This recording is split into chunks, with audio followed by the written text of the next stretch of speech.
Welcome back, everyone. It's Mike from Two-Headed Giant, where we believe that two heads are better, or sometimes worse than one. And we're back with more of the decks from the Mythic Championship. So, as I've said before, the decks in this championship were Azorius Aggro, which was actually beaten by today's deck that we're going to be highlighting. There was 3 mono blue decks, which was very strong, and it actually won the tournament. 1 Esper Control, 1 Simic Nexus, and I feel like there's another deck that I'm forgetting. Oh, there was Mono Red Gruul, or Gruul Aggro as they called it, which is basically Mono Red splashing green for Cindervines and for Collision Colossus, I believe it's called. So, let's see here.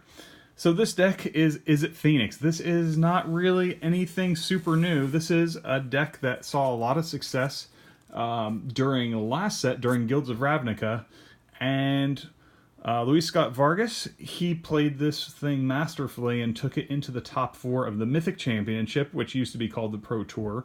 So, of course, the thing that makes this deck sing, that makes it what it is today, is the Arclight Phoenix. Basically being able to play a whole bunch of instants and sorceries, to be able to spill any of these from your graveyard out onto the field for free.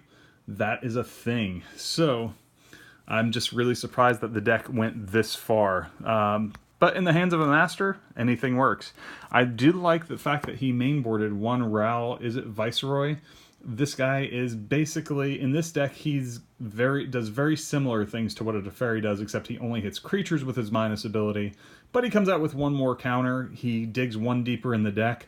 So this is as good as you get with having, as close as you get to having a Teferi in Izzet. So very similar. If he ults, he just runs away with the game. We get 4 Goblin Electromancers just to make our spells all cheaper. And 4 Crack-a-Lacka Drakes. These guys are just really solid. The fact that it counts the exile cards and draws you a card is a good reason to count this one in your 60 above the Enigma Drake. And the nice thing is he's not going to rotate either, so there's some staying power as long as we keep getting good low-cost spells like the ones in this. A lot of these will rotate in about 6 months. So we run a full playset of Chart of Courses. We run 2 Tormenting Voices. I'm going to go ahead and skip that one. 4 Opts. And finally, we're going to run 2 Discovery Dispersals. This deck basically has a ton of ways to both draw cards and to spill the cards that you want to in the graveyard. Some very, very good things there that you can do. And then also 4 Radical Ideas, which is another fantastic way. A lot of lists weren't playing Radical Idea back in the day. I don't know why, for the fact that you can jumpstart it and throw your Phoenix in the yard. It was less than a 4 of in a lot of decks, or not being run at all.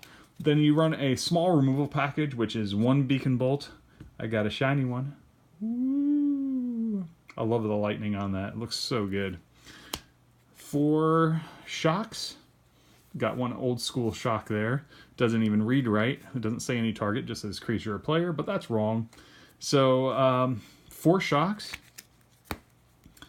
4 Lava Coils. This is incredible in the mirror and deals with a number of things really well. You're not trying to deal damage with your instants and sorceries, when occasionally you can and it works, then great, but this is a better card, especially for exiling things. There's a lot of things that you just want to exile in this. So it plays 1 Entrancing Melody, and gaining control of whether it is whether it's a Hydroid Krasis for 4 mana, and this deck gets up on mana pretty quick, so I love the inclusion of Entrancing Melody. It grabs a whole lot of little aggro creatures pretty quick. With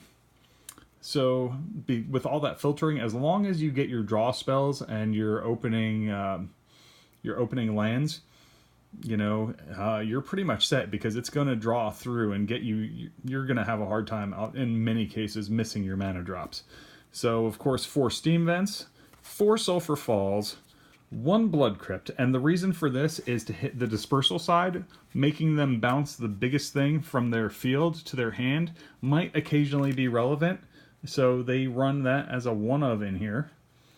We've got 4 mountains, and the rest, this runs, I believe, 21 lands. The other 8 cards are all islands. And so basically this deck just does all... If you haven't seen this deck, I'm sure you have, but it runs a ton of draw spells, and it basically continues to put instants and sorceries in the graveyard at a fast pace. The one thing that you can have trouble with is fast decks getting under you and kind of stopping you from being able to play your draw spells because you're forced to either deal with them or put underpowered drakes on the field. I've had a little bit of trouble with that, but I like the fact that you can keep bringing the Phoenix back, and that's, I think, possibly why this might have been the choice for Scott Vargas. You know, I was actually very, very surprised to see that this version, instead of Izzet Drakes, which everybody considered to be one of the top decks, which did not place in the top 8, but Izzet Phoenix did make it. So hats off to him on his list. He lost to Esper Control, which is not a great matchup for this. Cry of the Carnarium absolutely devastates this deck, giving -2 and -2 and exiling all your Phoenixes is really rough, and then, you know, it has enough spot removal to deal with any crackling drakes. So let's look at the sideboard, though. Entrancing Melody, it runs, I believe, 2 of these in the sideboard. I've got the list up here. Yes, 2 more in the sideboard.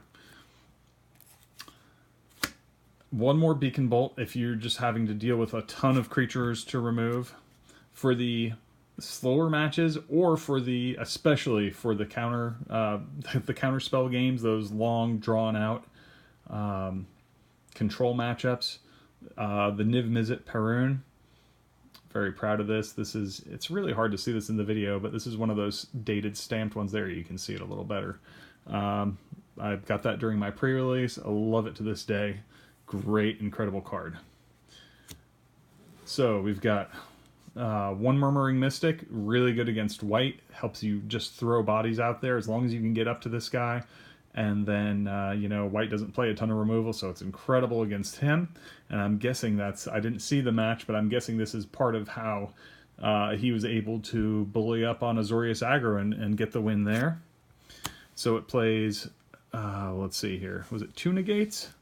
I can't remember if he played 2 or 3. No, he played 3 negates. I just only have 2 in the sideboard right now. This isn't a full sideboard, but he had 3 negates total, and just very strong, very good against those control matchups. Against the heavy removal, it's really good to help protect your creatures. Not even horrible against red because there's so much burn out there. Another route, Izzet, great against the mid-range and especially the control decks. Sorcerer's Spyglass is one of the few ways it can really hurt the control decks, especially Esper. Like right now, there is, you know, typically Esper has probably 2 win conditions in a deck. It's either, one is always Teferi, and the other one right now is either going to be Karn, or it's going to be something like, oh, what's his name? The 7/7 flash guy that can't be countered, Chromium. And bringing this out and naming Teferi, Hero of Dominaria, basically means that they probably have main board 1 card in their deck that can win them the game. Sideboard, Esper does bring in a lot of things like Thief of Sanity and some other things that can cause real problems and start beating you with your cards. And Eldest Reborn can do the same thing, but it's not played heavily, so this is a very important card against control, especially Esper. So a Spell Pierce early on to if you're facing a ton of removal, or even against that Kaya's Wrath you're afraid of. Great card for that. Make sure that your guys stay here. Shivan Fire is both decent in the mirror, and it's also decent in you know, against a number of aggro decks. So being able to play this to nuke something off, and then on the following turn, Entrancing Melody.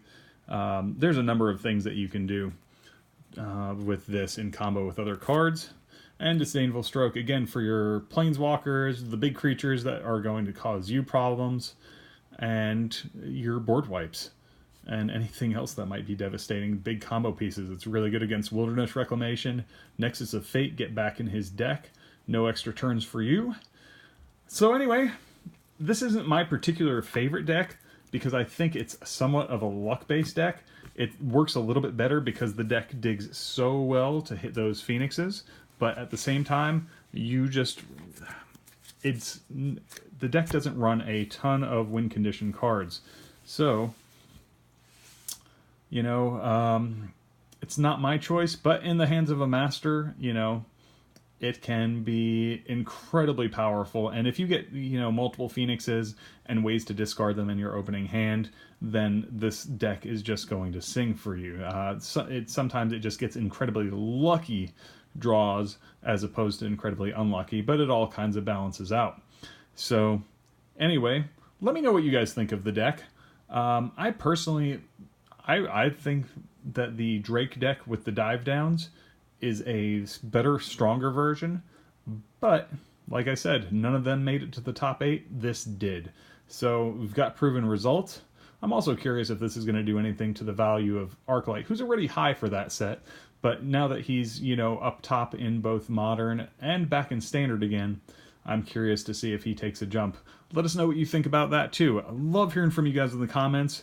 You know, we do this to have community with you guys. We love interacting. So yeah, let us know what's going on for you guys. Love hearing from you. Don't forget to thumbs up. We really appreciate your guys' support. And above all, don't forget to subscribe to the channel and to share with your friends, so that way you don't miss a thing, and you know, you help us grow and enable us to make more of these videos if this is indeed what you like to see. So until next time, it's Mike from Two-Headed Giant, where we believe that 2 heads are better or worse than 1, and have fun playing some Magic.